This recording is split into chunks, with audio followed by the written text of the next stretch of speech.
I would like to thank Paul, and I'm quite sure that, I don't know, yeah, see, there you are, that he invited me because we had such a wonderful experience teaching together in an interdisciplinary approach, Law and Economics of European Competition Policy. And I hope we will be able to continue to do it now. Second point also, second remark, as you have seen, I was not a part of the panel on member states' experience on that issue, and as such, it is not as a member of the Belgian Competition Authority that I'm speaking today. And third, I hope that at the end of the presentation, you will be convinced that there is more than just stupid and wise economists, that maybe you have more choices and more variety existing in that profession. So, I must also recognize, as did Annelies, that when Paul asked me to do something about the economic approach of consumer choice, I was a little bit puzzled, because for an economist, you know, choice is at the heart, I would say, of the economic approach when we try to analyze the consumer decision process. It's about preference, it's about their ability to make choice between a set of bundles of products and so on, or different products and so on, products with different characteristics and so on. So choice is really at the heart of our approach of the decision, the consumer decision process. And as Patrick Legros mentioned to you also a little bit earlier, we have also developed a lot of models trying to figure out how firms are taking decisions, non-price decisions, and how they combine their pricing and non-pricing decisions about how many products, which type of products they will put on the market, what quality of products they will offer, how much they will invest in non-price strategies in order to influence the characteristics of the equilibrium and so on and so on. And also the fact that in some cases they use advertising to inform consumers, help them make better choices more close to their optimal, to their preferences, and in other cases, no, and so on. So this meant that it was rather difficult to decide on what to focus this presentation. And then when I went through that quote about what choice theory is supposed to do, prohibit business conduct that harmfully and significantly limits the range of choices that the free market would have provided. Then immediately the question seemed to be, so, but what as economists do we think that the free market is effectively offering in terms of choice? And but then the next question is immediately, but do we consider those choices offered by free markets as optimal?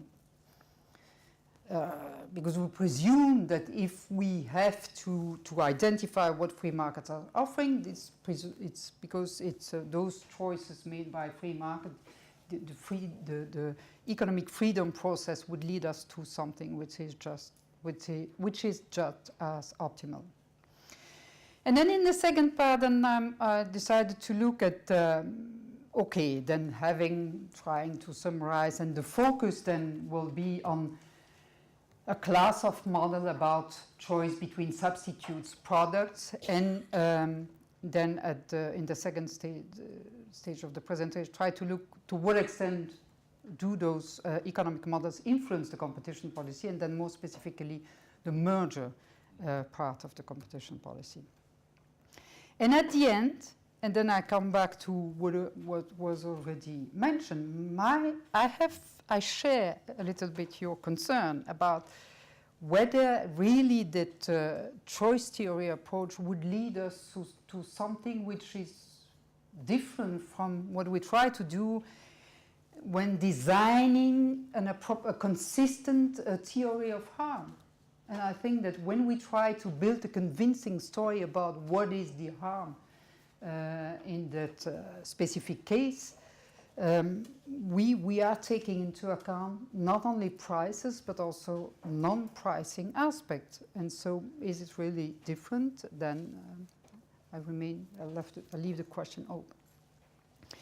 And then following in that line, then the question becomes, is it really the mission of competition, of a competition authority to protect the array of options in the marketplace as such, just for ensuring enough choice? Should it be a specific goal?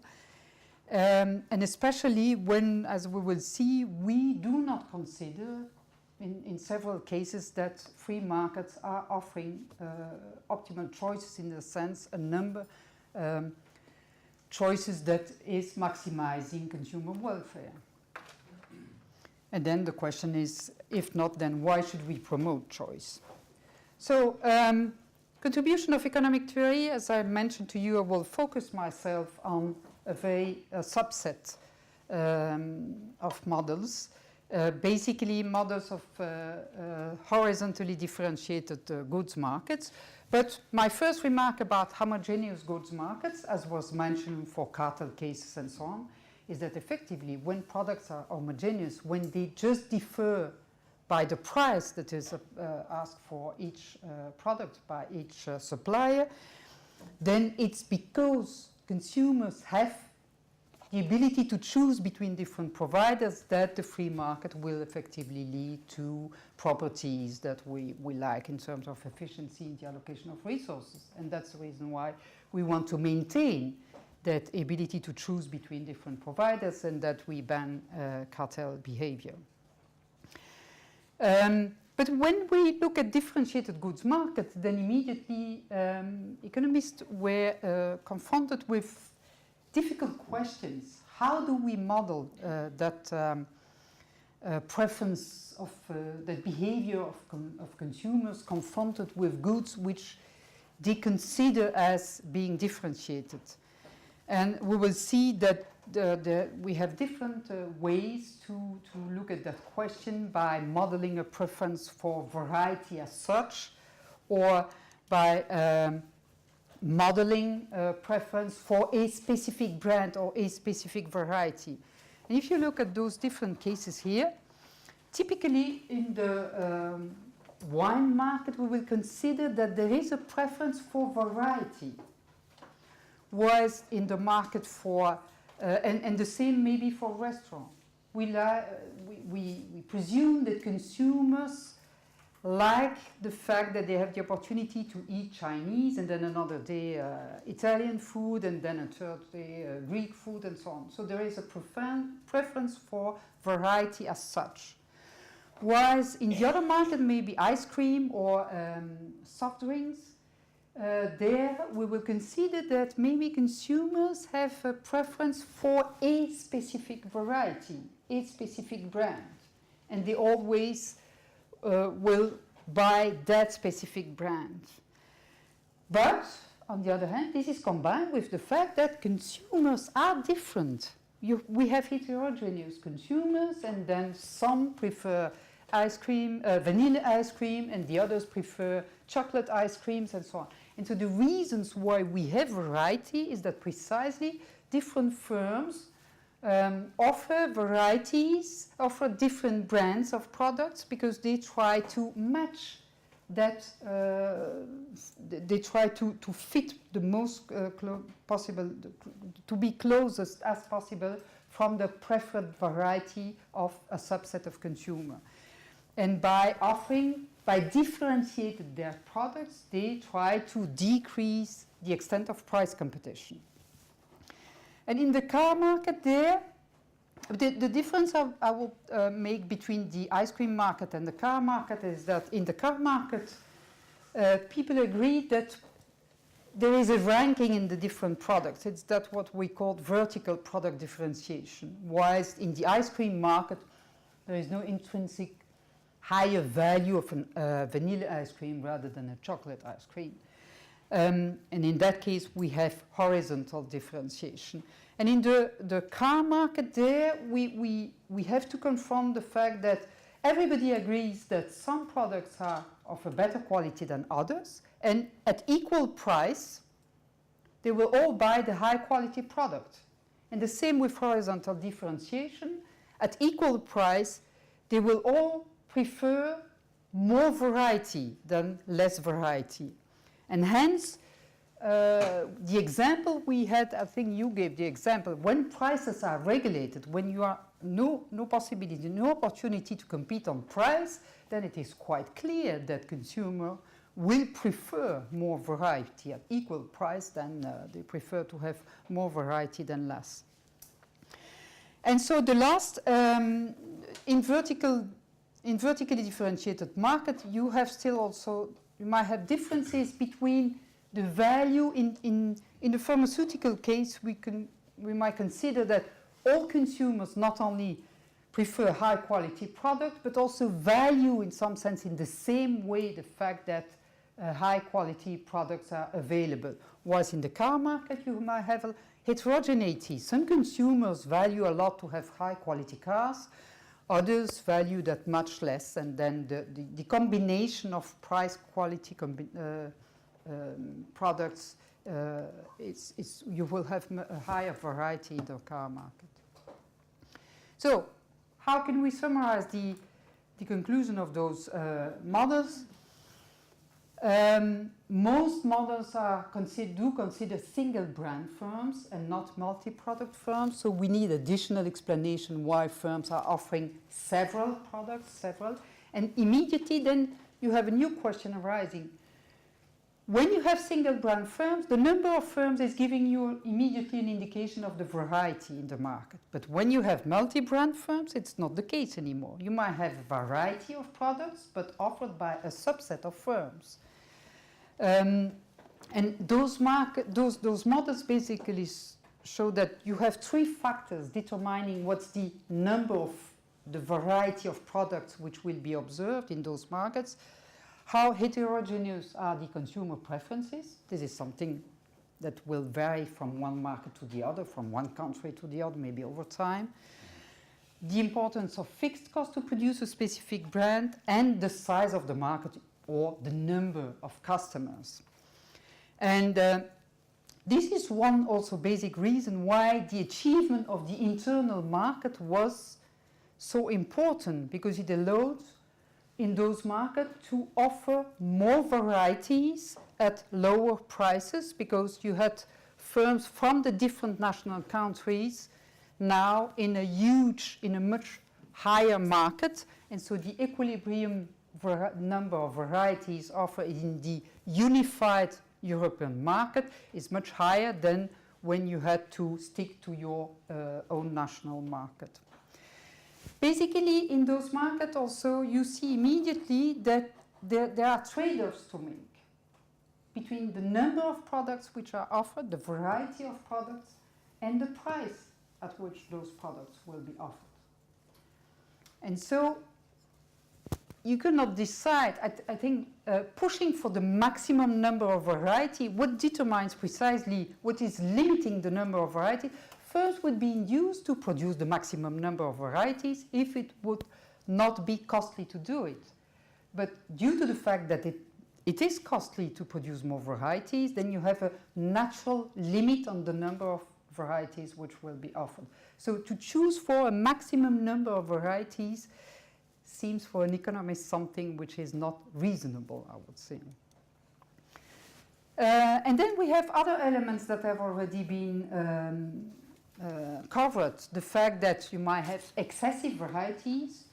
Brand proliferation might be used by firms as a way to block entry into the market, and other cases where either overcrowding of product is making it the ability to choice for consumers too high, and then at the end you don't have any choice anymore, which is made by consumer, and they stick to their preferred brand. So looking at those models then, and when we will see that those models are used in merger prediction to predict merger effects, then it might be reasonable to ask ourselves, are those models reasonable approximation of reality? Yes, it seems in several markets that it is the case. So, what about mergers? Mergers, the main conclusion from those models is that you need to look at how close are products from the merging parties in such type of market in order to correctly evaluate the impact of a merger. And the second point is also to take into account the economies of scope. What you will observe also is that very often we are using models to predict the effect of mergers without taking into account what we called the impact of, where was it later on? I think I will come later on that product. Without taking into account the impact of the merger on strategies of firms such as diminishing the impact on variety, the impact on type of products offered, and so on. I will come back on that issue later. And that's the question which is below. We need to take that aspect into account. Is the merger likely to affect the post-merger marketing strategies? And that's the way we focus ourselves more specifically on non-price aspect.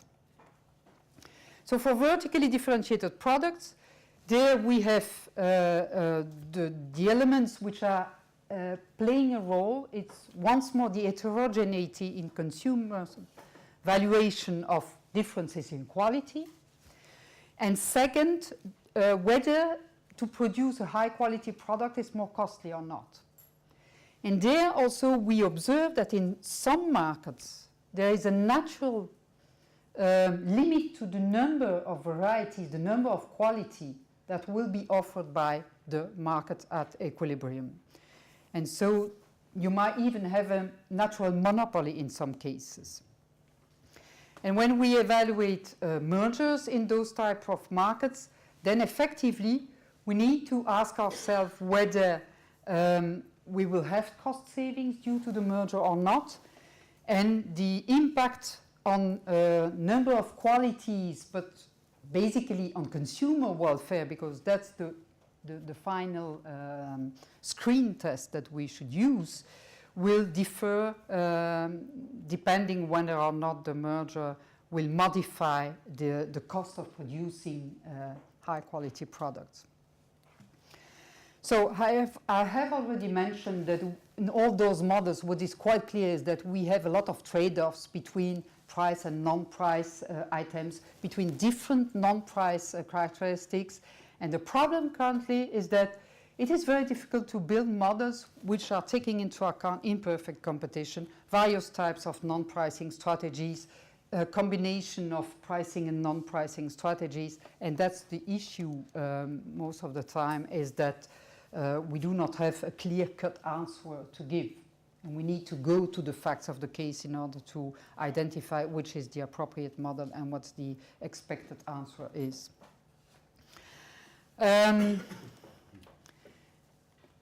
My main point is, as you mentioned, that our focus would be about what is the convincing story about the likely harm of that particular behavior that we are analyzing. And as Frederick just mentioned, the decrease in the number of players or the foreclosing strategy, which is also leading to a decrease in the number of players, is likely to increase price, but also reduce variety, quality, service. But what is very important, as I mentioned here in red, it's we need to take into account only those aspects which really matters for consumers and not presume that choice by itself is relevant at any cost / any price for the consumers. And we need to have always the trade-off into our mind. I will not go through those, just to mention that when we go through the merger guidelines, non-price aspects are specifically mentioned.